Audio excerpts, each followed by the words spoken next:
Let's welcome in Kendall Qualls to National Report. He is a Minnesota gubernatorial candidate. Thank you for being with us. How frustrating is this to watch Governor Walz? And he'll start out saying, It's on me, the buck stops here, and then he'll say, but it's much worse elsewhere. And now he's talking about rural Minnesota hospitals, which I don't remember offering child care. Are you surprised by how much dancing he's doing? I'm not surprised at all. We've had 8 years of unaccountability, 8 years of the worst leadership, I would say, in the country. My friends, Minnesota is the darkest state in the nation. And right now, we can't wait to get a new administration, get elected, and get in new people that can really clean out St. Paul. I mean, it's been an unaccountable state capital with a culture of corruption for the last 10 years.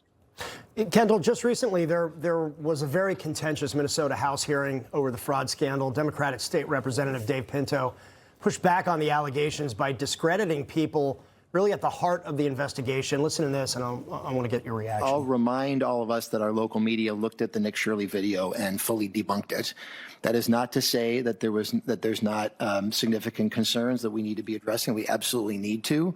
But to rely on FBI Director Kash Patel as a source of any truthful information, I think is really concerning when you look at his track record.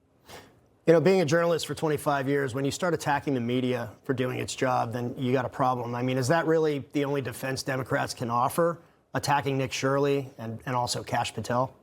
Well, they have had their own, I would say, little ecosystem here in Minnesota for a long time. It wasn't until Walz actually got on the national stage as vice president potential contender for the White House. Here's the situation. This is actual fact. Our chief newspaper here in the state of Minnesota, the Minnesota Star Tribune, the general manager for that paper used to work directly for Tim Walz just a few years ago.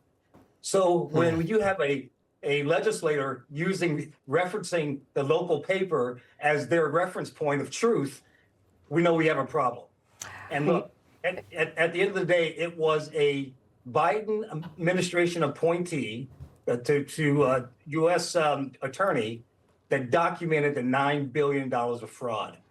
Yeah, there's just not a whole lot of, it doesn't seem to push for accountability. But a former Trump communications director recently posted this to X, says the main problem Tim Walz has now is that no one, Republican or Democrat, takes him seriously. He's proven he's that much of a boob. So what do you think? Well, and this is exactly why they've moved him off the stage. And they have Amy Klobuchar as the lead contender for governor here in the state of Minnesota. Not only Tim Walz, but down the track, Keith Ellison was considering it, but he's tainted by this fraud.